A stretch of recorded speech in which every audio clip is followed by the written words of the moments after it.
Hello guys, welcome back to our channel Cape టౌన్లో చిత్తూరు అమ్మాయి. నేను మీ సునీత. ఇవాళ ఈ వీడియోలో నేను మిర్రర్ గ్లేజ్ కేక్ని ఎలా ప్రిపేర్ చేయాలని చూపిస్తున్నాను. ఫస్ట్ దానికోసం నేను వెనిలా ఫ్లేవర్ బ్యాటర్ని రెడీ చేసుకున్నాను. సో ఈ బ్యాటర్ని ప్రీహీటెడ్ అవెన్లో 180°C దగ్గర 40 minutes బేక్ చేసుకున్నాను. మీకు గనక ఐడియా లేదు అంటే నేను డిస్క్రిప్షన్లో లింక్ ఇస్తాను, వెనిలా స్పాంజ్ కేక్ని ఎలా రెడీ చేయాలి అని. ఎవరికైనా కనుక ఐడియా లేకపోతే ఒకసారి నా లింక్ని చెక్ చేయండి. ఇలా నేను 2 కేక్స్ని బేక్ చేసుకున్నాను. ఈచ్ కేక్ని 2 layers చేసుకున్నాను. సో ఫస్ట్ ఇప్పుడు నేను ఐసింగ్ చేస్తున్నాను. ఎలా అని ఒకసారి మీరు చూడండి. ఫస్ట్ నేను షుగర్ సిరప్ని యాడ్ చేస్తున్నాను. షుగర్ సిరప్ అనేది ఎప్పుడు షుగర్ అండ్ వాటర్ అనేది సేమ్ క్వాంటిటీ ఉండాలి. సో రెండింటిని మెల్ట్ చేసుకొని చల్లారిన తర్వాత ఇంకా మనం వేసుకోవడమే. ఇప్పుడు నేను అప్లై చేస్తున్నది వెనిలా ఫ్లేవర్డ్ బటర్ ఐసింగ్ అనమాట. సో యాక్చువల్లీ ఈ ఫ్రాస్టింగ్ని ఎలా ప్రిపేర్ చేయాలి అని ఆల్రెడీ నేను నా వీడియోస్లో పోస్ట్ చేశాను. ఎవరైనా కనుక నా వీడియోస్ని ఫాలో అవ్వకుండా ఉంటే తప్పకుండా ఒకసారి చెక్ చేయండి. ఈ లింక్ను కూడా నేను డిస్క్రిప్షన్లో ఇస్తాను. ఈ వీడియో క్లిప్లో చూస్తున్నట్లు నేను కొంచెం ఐసింగ్ని కేక్ మీద వేసుకొని నైఫ్తో ఎలా స్ప్రెడ్ చేసుకుంటున్నాను. మీరు కావాలంటే కొంచెం ఎక్కువ ఐసింగ్ కూడా వేసుకోవచ్చు. నేనైతే కొంచెం తక్కువే యూస్ చేస్తాను. అలా నేను మొత్తం 4 layers ఒకదాని తర్వాత ఈ బటర్ ఐసింగ్తో ఫిల్ చేసుకున్నాను. ఇప్పుడు నేను సైడ్ పార్ట్స్ మొత్తం కవర్ చేసుకుంటాను ఈ బటర్ ఐసింగ్తో.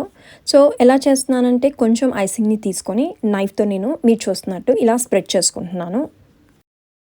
మనం కేక్ని బేక్ చేసినప్పుడు సైడ్ పార్ట్స్ అనేవి మనకి బ్రౌన్ కలర్లోకి వస్తుంది. అలాంటప్పుడు ఎవరికైనా అవి తినడం ఇష్టం లేదు అంటే కనుక నైఫ్ తీసుకొని మీరు కొంచెం దాన్ని చక్కగా ట్రిమ్ చేసేసుకోవచ్చు. ఈ వీడియో క్లిప్లో చూపించినట్లు నేను ఐసింగ్ను కేక్కి మొత్తము అప్లై చేసుకుంటూ ఇలా నైఫ్తో మొత్తం నేను స్ప్రెడ్ చేసుకుంటున్నాను ఈవెన్గా.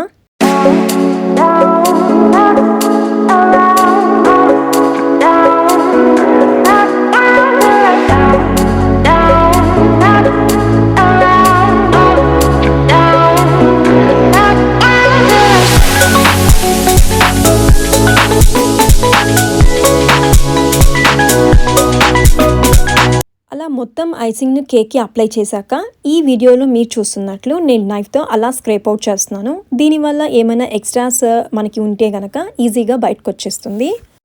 ఫైనలీ ఫస్ట్ టైము నాది కోటింగ్ అయిపోయింది. ఇప్పుడు దీన్ని నేను ఫ్రిడ్జ్లో ఒక 15 minutes పాటు పాపప్ చేస్తున్నాను. 15 minutes అయింది. ఇప్పుడు సెకండ్ టైం నేను ఐసింగ్ చేయబోతున్నాను. ఇప్పుడు మీరు చూస్తున్నారు కదా, ఇలాంటి పైపింగ్ నాజల్ని యూజ్ చేసి నేను ఐసింగ్ చేస్తున్నాను. ఇంతకుముందు నేను జస్ట్ ఐసింగ్ని యాడ్ చేసుకుంటూ నైఫ్తో స్ప్రెడ్ చేశాను. సో ఇది ఏంటంటే పైపింగ్ బ్యాగ్ యూజ్ చేసి ఇలాంటి నాజల్తో స్ప్రెడ్ చేసుకోవడం అనమాట. ఇదైతే చాలా ఈజీగా ఉంటుంది కవర్ చేసుకోవడానికి. మనకి ఇలాంటి నోజల్స్ చాలా పెద్దది కూడా దొరుకుతుందనమాట. బట్ మనం ఇంట్లోనే చేసుకుంటున్నాం కేక్స్ కాబట్టి, ఎనీహౌ స్మాల్ వన్నే చేసుకుంటాం కాబట్టి ఇది సరిపోతుంది. మీరు పెద్దది ట్రై చేశారంటే కనుక ఐసింగ్ అనేది కొంచెం ఎక్కువ తీసుకుంటుంది అండ్ త్వరగా క్విక్గా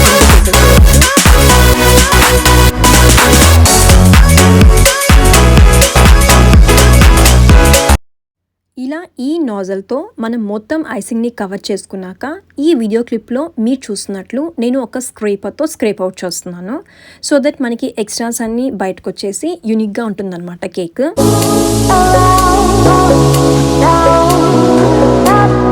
ఈ అప్పర్ పార్ట్ చేసేటప్పుడు మిడిల్ పార్ట్ నుంచి మనము స్క్రాప్ అవుట్ చేయాలి.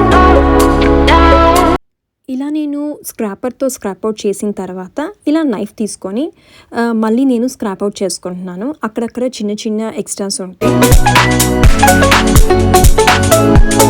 సెకండ్ కోట్ కూడా ఫినిష్ అయింది. సో ఇలాంటి నోజల్ యూజ్ చేశారంటే కనుక ఐసింగ్ అనేది చాలా ఈజీ అవుతుంది. ఇప్పుడు దీన్ని నేను ఫ్రిడ్జ్లో ఒక 15 minutes పాటు పాపప్ చేస్తున్నాను. నేను చేస్తున్నది మిర్రర్ గ్లేజ్ కేక్ కాబట్టి ఇప్పుడు మిర్రర్ గ్లేజ్ని మనం ఎలా ప్రిపేర్ చేయాలని చూపిస్తాను.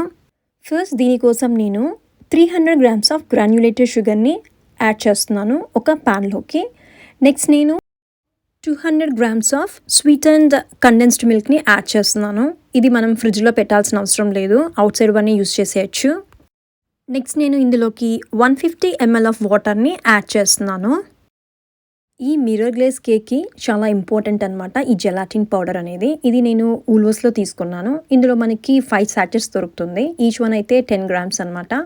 ఇప్పుడు ఇందులోకి నేను 20 grams ఆఫ్ జెలాటిన్ పౌడర్ని యాడ్ చేస్తున్నాను, అంటే 2 sachets.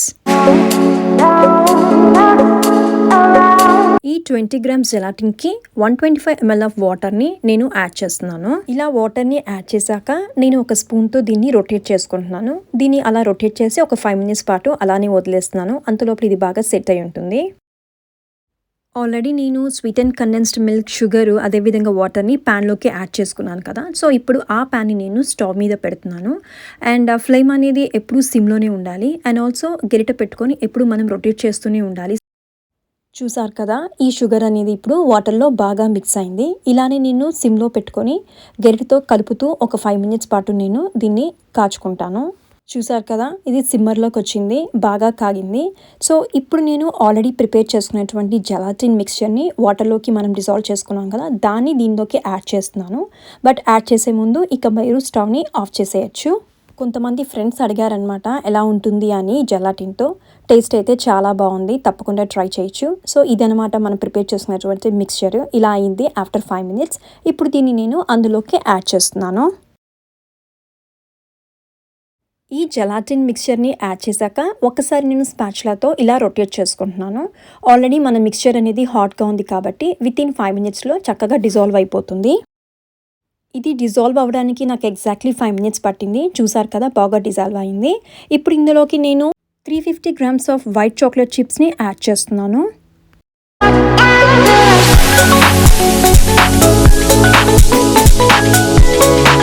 ఇలా చిప్స్ని యాడ్ చేశాక ఒక్కసారి నేను స్పాచులాతో రొటేట్ చేసి దీని మీద లిడ్ పెట్టి అలాగే ఒక 10 minutes పాటు వదిలేస్తున్నాను. 10 minutes అయింది. సో ఒక్కసారి ఇప్పుడు నేను స్పాచులా తీసుకొని రొటేట్ చేస్తున్నాను. చూసారు కదా, బాగా మెల్ట్ అయింది. ఒక్కొక్కసారి మనకి ఈ చిప్స్ అనేవి కొంచెం మెల్ట్ అవ్వకుండా ఉంటుంది. మీరు అబ్జర్వ్ చేయొచ్చు, ఇందులో అక్కడక్కడ కొన్ని పీసెస్ కనపడుతుంది. అలా ఉన్నప్పుడు ఇలా మీరు సీవ్ చేసుకున్నారంటే కనుక మీకు మిక్చర్ అనేది చాలా క్లియర్గా ఉంటుంది. ఇప్పుడు ఈ మిక్చర్ని నేను 3 పార్టిషన్స్ చేసుకున్నాను. ఒక పార్టిషన్లోకి మీరు చూస్తున్నట్లు బ్లూ కలర్ని యాడ్ చేసుకుంటున్నాను. నేను యాడ్ చేసింది బ్లూ కలర్, బట్ మనకి మిక్స్చర్ అనేది క్రీమ్ కలర్లో ఉంది కాబట్టి క్రీమ్ కలర్తో మిక్సప్ అయిందంటే గ్రీన్ కలర్ అవుతుంది. అండ్ ఇది నేను యూస్ చేస్తున్నది అయితే జెల్ ఫుడ్ కలరింగ్ అనమాట. ఇదైతే మనకి తక్కువ డ్రాప్సే పడుతుంది. నేను ఎప్పుడు దీన్నే యూస్ చేస్తాను. ఇప్పుడు ఇంకొక వైట్ కలర్ మిక్స్చర్లోకి బ్లాక్ కలర్ డ్రాప్స్ని యాడ్ చేసుకున్నాను. ఆల్రెడీ 15 minutes అయింది. కేక్ అనేది బాగా చిల్ అయింది. సో ఇప్పుడు మనం మిర్రర్ గ్లేజ్ చేయడానికి కేక్ అనేది రెడీ ఉందన్నమాట. ఈ గ్లేజ్ చేయడానికి ఈ వీడియో క్లిప్లో మీరు చూస్తున్నట్లు ఒక ప్యాన్లోకి నేను ఒక బౌల్ని ఇన్సర్ట్ చేసి దానిపైన కేక్ని పెడుతున్నాను. ఇలా కేక్ని పెట్టాక ఆల్రెడీ మనం ప్రిపేర్ చేసుకునేటువంటి మిక్చర్ని ఇప్పుడు దీనిపైన నేను ఇలా మీరు చూస్తున్నట్లు నేను యాడ్ చేస్తున్నాను.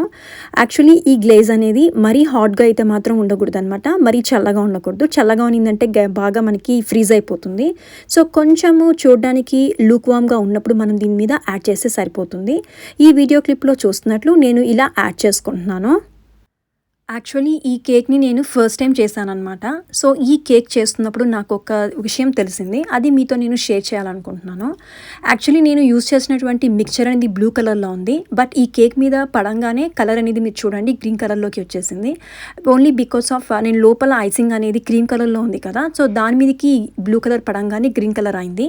సో నేను మీకు ఇచ్చే టిప్ ఏంటంటే, మీరు గ్లేజ్ అనేది ఏ కలర్లో ఉండాలనుకుంటున్నారో లోపల ఐసింగ్ కూడా అదే కలర్ని యాడ్ చేయండి. సో దట్ కేక్ అనేది చాలా పర్ఫెక్ట్గా బ్రైట్గా ఉంటుంది. నెక్స్ట్ నేను ఆల్రెడీ ప్రిపేర్ చేసుకునేటువంటి బ్లాక్ కలర్ మిక్స్చర్ని ఈ కేక్ పైన ఇలా యాడ్ చేసుకుంటున్నాను. మీ మైండ్కి ఎలా అనిపిస్తే అలాంటి థాట్స్తో మీరు దీన్ని యాడ్ చేసుకోవచ్చు. నేనైతే ఇలా వేసుకున్నాను. నాకు మిక్స్చర్ అనేది మిగిలింది, సో అందుకే నేను మళ్ళీ ఇక్కడ యాడ్ చేసుకుంటున్నాను. ఈ వీడియో క్లిప్లో మీరు చూస్తున్నట్లు నేను ఒక వైట్ గనాష్ని ఇలా నైఫ్కి అప్లై చేసుకుంటున్నాను. ఎందుకంటే నాకు కేక్ అనేది ఆల్రెడీ బ్లాక్గా అనిపించింది. సో అట్లీస్ట్ ఈ క్రీమ్ కలర్ని దీన్ని యాడ్ చేయడం వల్ల కొంచెం లైట్ కలర్లోకి వస్తుందని ఒక ఆలోచనతో నేను దీన్ని ఇలా స్ప్రెడ్ చేస్తున్నాను. ఇది జస్ట్ ఆప్షనల్ మాత్రమే, నేనైతే అలా ట్రై చేశాను. అలాగే నాకు ఇంకా వైట్ మిక్చర్ అనేది మిగిలింది అండ్ కేక్ ఎనీహౌ బ్లాక్గా ఉంది కదా అని చెప్పి కొంచెం కలర్ చేంజ్ అని కోసమని నేను ఈ వైట్ కలర్ మిక్చర్ని దీని మీదకి యాడ్ చేశాను. యాక్చువల్లీ చింటూ బ్లాక్ కలర్ కావాలి అన్నాడు, బట్ నాకు బ్లాక్ కలర్ యాడ్ చేశాక నాకు ఎందుకో చూడడానికి నచ్చలేదు. ఎనీహౌ నేను సేఫ్ సైడ్ కోసమని ఈ చాక్లెట్ గనాష్ని సేవ్ చేసి పెట్టుకున్నాను. సో అదే నాకు ఇక్కడ యూజ్ అయిందనమాట. ఇలా యాడ్ చేసుకున్నాక కొంచెం కలర్ అనేది లైట్ కలర్లోకి వచ్చేసింది అనమాట, బ్లాక్ అనేది. ఇలా గ్లేజ్ చేసుకున్న కేక్ని ఇప్పుడు నేను కేక్ బోర్డ్ మీదకి షిఫ్ట్ చేసుకుంటున్నాను. ఇలా షిఫ్ట్ చేసేటప్పుడు కొంచెం కేర్ఫుల్గా ఉండాలి. 2 నైఫ్స్ సపోర్ట్ తీసుకొని దీన్ని మనం నెమ్మదిగా షిఫ్ట్ చేసుకోవాలి. యాక్చువల్లీ కేక్ చూడడానికి కొంచెం సింపుల్గా అనిపించింది, సో దీనికి ఒక బోర్డర్ వేద్దాం అనుకున్నాను. ఇప్పుడు నేను యూజ్ చేస్తున్నది అయితే మాత్రం యాక్చువల్లీ నేను గ్లేజ్ చేయడానికి యూజ్ చేసినటువంటి బ్లాక్ కలర్ది అనమాట. సో మనకి టైం అయ్యే కొద్దికి అది ఏమవుతుందంటే కొంచెం గట్టిపడుతూ ఉంటుందన్నమాట. దాన్ని పైపింగ్ బ్యాగ్లోకి నేను వేసుకొని మీరు చూస్తున్నట్లు చిన్న డాట్స్ పెట్టుకుంటున్నాను.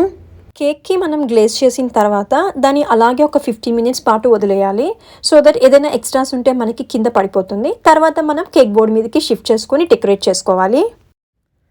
అలా కేక్ మొత్తం నేను ఫినిష్ చేసుకున్నాను. గ్లేజ్డ్ కేక్ని ఫ్రిడ్జ్లో ఒక ½ అన్ అవర్ పెట్టి తర్వాత మనం సర్వ్ చేసుకోవాలి.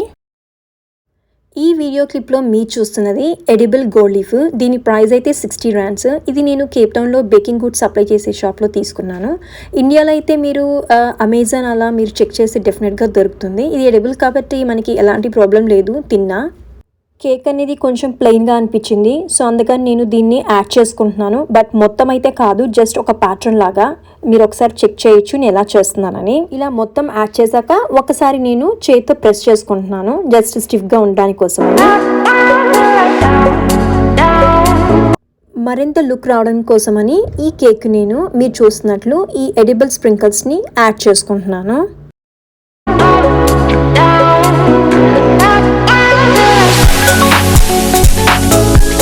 ఈ వీడియో క్లిప్లో చూస్తున్నట్లు అలా నేను స్ప్రింకిల్స్ని యాడ్ చేసుకున్నాను. అంతే, మరి ఎంతో ఈజీగా చేసుకునేటువంటి మిర్రర్ గ్లేజ్ కేక్ రెడీ అయిపోయింది. యాక్చువల్లీ ఈ కేక్ అయితే నేను ఫస్ట్ టైం ట్రై చేశాను. సో ఇది మా బాబు 10th బర్త్డే ఉండే, దానికోసం ట్రై చేశాను అనమాట. బట్ ఫైనలీ అవుట్కమ్ అయితే చాలా హ్యాపీగా అనిపించింది. ఈవెన్ మా బాబుకు కూడా చాలా బాగా నచ్చిందనమాట. ఈ వీడియో మీ అందరికీ నచ్చింది అనుకుంటున్నాను. మీకు గనక నా వీడియో నచ్చినట్లయితే మీ ఫ్రెండ్స్ అండ్ రిలేటివ్స్కి షేర్ చేయండి. ఎవరైనా గనక కొత్తగా మన ఛానల్ని చూస్తున్నట్లయితే ఒకసారి మన ఛానల్ని విజిట్ చేయండి. అందులో 100+ వీడియోస్ ఉన్నాయి. మీకు నా వీడియోస్ నచ్చినట్లయితే సబ్స్క్రైబ్ చేసుకోండి. అదేవిధంగా పక్కనే ఉన్నటువంటి బెల్ ఐకాన్ని యాక్టివేట్ చేసుకోండి. Thank you so much guys for watching my video.